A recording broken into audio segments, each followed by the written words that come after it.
Nii, aga lähme edasi. Mis meil veel oleks pakkuda jõuluvana ja päkapikkude kingikotti? No mina ise ma tahaksin saada mingeid selliseid kasulikke asju, vaata, et mida saaks igapäevaselt tarbida. Ala. No näiteks juuksehoolduskomplekti. Nii. Et need on ju kasulikud. Sa ju kasutad, ma pesed pead üle päeva. Ei, nii tihti ma ei pese. No mina pesen üle päeva ja neid on nagu alati vaja ja jällegi mõne sarja puhul ma vaatan, üldse ei sobi, eriti kui on peenem, õhem juus ja vajab sellist hoolt töödeldud ka. Ja tead, ma kutsusin siia külalise jälle meil. Sa kiitsid tema sotsiaalmeediakonto nime? Ei, see ongi kodulehe nimi ja ka veebipoe, kus neid tooteid saab ja kuhu ta on nad spetsiaalselt valinud, ta ise räägib selle loo ära ja see on ilusadjuuksed.ee. No nüüd vaatame, kas Kristal on ilusadjuuksed.ee või mitte. Ikkene. Nüüd on nagu tribunali ette. Jaa, sest me oleme ju varemgi, tere tulemast saatesse, me oleme ju varemgi Reeduga rääkinud seda, et kui lähed iluhooldaja juurde, lähed maniküüria juurde, lähed massööri juurde, mida sa esimesena vaatad, kuidas tema ise välja näeb, mida ta suust välja ajab enda kohta ja kas see vastab nagu päriselt ka tõele. Aga anna tuld, räägi, miks see Reet nii vaimustuses on sinu juuksehooldustoodetest? No juuksed on ju tõenäoliselt iga naise kõige kauni mehe. Üks asi, millega me väga hoolikalt tegeleme. Ja kuna meil on ju jõulusaade, siis nagu sa ise ütlesid juba enne ka, et neid asju, mida sa küünlaid ja sokke, mida sa oled nagu võib-olla kingituseks saanud juba omajagu, et äkki mõni ilus juuksekomplekt, mis siis juuksehoolduskomplekt, mis siis hoiaks su juuksed kaunid. Mõnel oleks juukseid ka vaja kindlasti, aga neid me ei müü siin. Aga jah, et mis siis teeks nagu jõuluõhtu ilusamaks ja muidugi hoiaks su juuksed pikemalt korras. Vaata, mina tahan kohe step by step küsida nagu. Pikemalt korras. Reedu ütleb siin, et tema peseb üle päeva juukseid. Mina nii tihti ei pese, mina pesen siis, kui on selleks vajadus. Ehk siis ma vaatan päriselt tekstuuri järgi. Loomulikult, kui on mingi saade või esinemine, siis ma pesen samal päeval kindlasti juuksed ära. Aga üldiselt, iganädalaselt, igapäevaselt ma ei muretse selle üle. Ainult siis, kui ma tõesti näen, et nüüd on nagu too much. Et kumb teooria nagu on õige, siin on hästi vastakaid arvamusi. Osad ütlevad, et sa ei tohigi väga mustaks lasta juukseid, on ju siis kõik need poorid lähevad kinni, see on juustele kahjulik ja Teine ütleb, kui sa liiga tihti neid pesed, siis see siidine läige kaob ja see ei ole ka jällegi kasulik ja ammugi mitte peanahale. No mis see nüüd õige versioon on? No minu meelest on nagu mõlemad asjad natukene õiged, et muidugi terved juuksed hakkavad ju peanahast pihta. Sul peab olema peanahk ilusasti tasakaalus, pH tasakaalus ja kui sa liiga tihti pesed iga päev, muidugi sa ju pesed kõik need kasulikud õlid peanahalt minema, mis tegelikult su peanahka kaitsevad.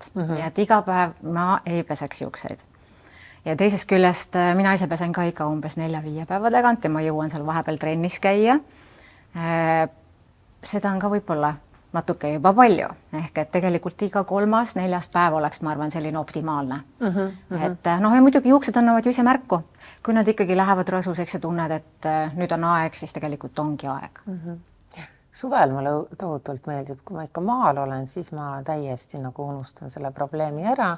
Nad ei lähegi nagu mustaks. Siis tuleb saunapäev ja siis läheme sauna ja siis pesed nagu nii juuksed ka ära. Aga jah, et talvel võib-olla siin on teistmoodi, mis mind tohutult ärritab. Me peame ju talvel ikkagi selle mütsi pähe panema või selle kapuutsi pähe toppima ja siis ma hooman kohe automaatselt, et juuksed lähevad selliseks.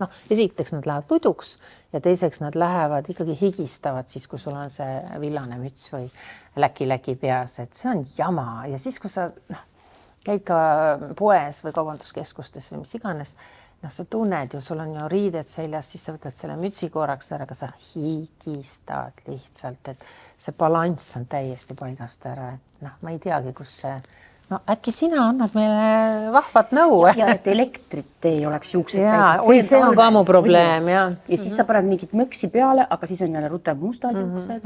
No täna mul ei ole seda väga head spreid kaasas, mis tegelikult... Aga soovitame, uurime selle järgi. Ja, et meil on täitsa valikus üks konkreetne sprei, mis esiteks niisutab juukseid, sest talvel on juuksed kuivemad, kuna õhk on kuivem, toas on keskküte, noh, ütleme nii, et kui sa näed oma nahalt väga selgelt, et sa hakkad nagu kuivama, mina kutsun seda krokodilli nahaks isegi, et sa oled nagu krokodill, et siis on ikka, olgi nagu krokodill, et siis sa nagu tahad tohutult hommikul ja õhtul kreemitada. Et ega see peanahk on ju peanahk, samamoodi nahk. Nii et ta hakkab samamoodi kuivama ja juuksed ka, nii et ikkagi vaadake, et oleks niisutavam šampoon, muidugi niisutada juukseid pikkuses, hea maski, hea balsamiga, aga see sama sprei, Siimisti sprei, mida mul praegu nagu kaasas ei ole, aga see on küll, et ta niisutab, aga ta võtab ära siis selle staatilise elektri. Aga sa lased siis kõik peanahale igale poole? Ma põhimõtteliselt lasen jah, et see on lisaks ka nagu kuumakaitsele, mis föönitamise ja sirgendamisest kaitset, ta annab ka UV-kaitse, et kui keegi praegu on suundumas kuskile päikese alla, et siis on ka siis väga hea kaasa võtta. Aga üldiselt ongi, et ega ainult šampoonist ja balsamist ei piisa, et sa pead ka kaitsma neid pärast ja miks mitte näiteks ka juukseõliga, eks ju. Ja siin mõni jälle ehmatab ära, mis mõttes ma pesen juuksed puhtaks, panen õli pähe. Mina panen alati, te ei taha teada palju ma neid asju kaapi pean. Nii, aga kuhu sa paned juukse otstesse või terve juust? Mina ikka alustan umbes siit, et ma päris peanahale õli ei pane, aga juukseõli on ikka iga juuksehoolduse viimane samm. Võtab ära selle kahususe, silub kõik turritavad juuksekarvad, annab imeilusa läike ja lukustab niiskuse. Väga lihtne. Et ta on nagu siuke kaitsekilp. Aga ei tee rasuseks? Ei, me ei tee. Muidugi kogusega ei ole vaja üle pingutada, et kui meil algatoodetest räägime, et nad on kõik profitooted, et juba väikestest kogustest piisab, et sa saad oma nagu šampoonitatud, maskid ja juuksed niisutatud ja siis ka õliga, et 2-3 pumbatäitega rohkem ei ole vaja. Mis viga inimesed alati teevad või mis vea inimesed teevad on see, et šampooni, ma vaatan, pannakse kohutavalt palju peapesus, et see on, tegelikult on üks väike tilk on ja siis segada ikkagi ka veega ära või löö vahtu ja siis hakka nagu pesema. Et ma vaatasin, üks vahe ma vaatasin mulle emal või siis seal pojal, mis sööte seda šampooni või kuhu see kaob? Tuubistiku vajutaks. Korralikult kõik peab vahutama, et see ei ole päris õige. No ja mul on ka päris mitmed sõbrannad ütelnud, et mingi hetk sa avastad, et jälle su šampoon on tühi ja siis selgub, et mees käib salaja. Ja ma ütlen, panevad ikkagi niiviisi nagu korralikult. Aga nad pesevad ennast üle kere sellega. Ma kahtlustan. Ja seda ma olen salajuttudest kuulnud, kui mehed omavahel räägivad, siis sattus olema meeste ja naiste vetsu vahel või duširuumi vahel väga õhukene sein. Ja siis üks mees kelkis täiesti ja ütles, issand jumal, mul ei ole mingit dušikeeli vaja. Ma võtan šampooni ja pesen ennast kuidagi varvastini välja korralikult igalt poolt selle šampooniga üle. Mõtlesin, vau, no jah. Et mehed ei viitsi neid hankida, neid vidinaid nii palju kui naised, et nende jaoks on see täiesti arusaamatu. Miks meil neid purke ja potsikuid nii palju vaja on, aga see selleks. Aga mul saab alati balsam esimesena otsa, et šampooni nagu on küll ja küll veel, aga balsam kuidagi seda läheb rohkem. Et kas siis oleks hea võtta nagu mask ka lisaks, et vahepeal teed maski, et kuidagi nagu ma ei tea, kuidas seda doseerida siis õigesti? Mina ei tea, minul on see probleem juhtunud, et maskiga mul lähevad juuksed ikka, nad on nii ülehoitud, siis nad lähevad luduks. Et ma pean väga vaatama et kui ma lähen aurusauna, võib-olla siis ma vahel panen. Ma teen üldse, mul on üldse omad nipid, et ma lähen aurusauna, panen, juuksed on veel pesemata, panen seda maski juukse otstesse või poolest saati ja siis istun lihtsalt sellega aurusaunas. Ja pärast lähen pesen šampooniga pea ära ja tegelikult ongi juba hoitud. Et ma teen isegi vastupidises järjekorras. Okei. Ja kusjuures muidugi siin sa pead meeles pidama, et šampooni avab su juukse kui tiikuli, et balsam ja mask panevad ta pärast kinni. Et muidu sa teed selle käbi lahti. Okei, ja siis ta käbi saab kinni tagasi ka panna. Selle jaoks on see balsam. Sellepärast on tegelikult balsam ikkagi peale šampooni või siis mask, et lalga puhul ongi hea, et osadel brändidel on see rutiin, et sa võtad juuksemaski ja siis paned balsami peale, et lalgal õnneks seda rutiini pole, et sa saad vähemate toodetega hakkama, sest nende toodete pH on madal ehk ta sulgeb selle juukse kui tiikuli. Selge. no jälle targem on ju, noh. Ja ei, et siis tehagi ikkagi neid eraldi, vaata. Aga huvitav, et kui ma olen kuskil soojal maal olnud, vaata siis sa oled ju kogu aeg kargad vees on ju, siis vahepeal käid pesemas, siis ma ei olegi muud teinud tegelikult, kui pannud, et juuksed ei läheks nagu pusasse. Siis olen lihtsalt balsamit pannud ja siis pea ära loputanud, ei olegi šampooni üldse kasutanud. Aga huvitav, et aga lõunas või päikse all on kõik, kas sa oled 100 korda ilusam, su juuksed on 100 korda tervem, su nahk läigib, seal on nagu hoopis teised teemad, et võib-olla see kliima mõjutab ka kuidagi teistmoodi, ma ei tea siis, kas sulgeb või avab neid juukseid, aga seal nagu ei ole vajalik kogu aeg nagu ennast pesta nii korralikult juukseid, ma mõtlen siis, ennast tuleb ikka pesta. Aga Krista, ma tahtsin küsida ka seda, et sa räägiksid, et kuidas sa üldse selle valiku tegid, et miks just need brändid on sinu ilusad.juuksed.ee valikus, et see on väga nagu nad nii nopitud tegelikult välja.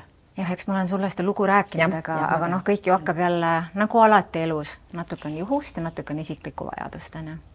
Aga ma ütleme nii, et kui ma siin reisil käisin ja oma asjad kõik maha unustasin, siis ma ju kohalikust poest pidin leidma endale brändi, mida ma siis tahan proovida, kuna ma loen koostisi, siis ma vaatasin seda ja siis ma vaatasin pudelit ja siis ma niiviisi Algaga kokku saingi. Ja ma mäletan nii hästi seda esimest hetke, kui ma juuksed ära pesin, siis ütlesin mehele, et okei, mul on ju heledaks värvitud juuksed, kahused, lokkis ka veel natuke, aga sellist tulemust ma ei ole oma juustel mitte kunagi saanud. Kui pehmed, kui siidised, vähem kahused, et ma lähen ostan kogu sarja, läksingi, ostsingi, kasutasin ära ja täna on siis sellest 5 aastat. Ja nüüd me siis täiendame nende premium brändidega, ma täitsa selgelt keskendun sellistele luksuslikele, kallitele brändidele, kus on nagu teaduslikud uuringutega, kus on head koostisosad.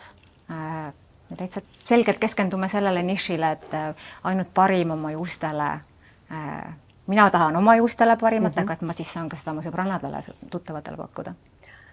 Ja Alga puhul, nagu nimigi ütleb, oli see vetikas, see salasõna, et mul jäi see ka meelde, et vetikas et see on nagu toimeaineid täis.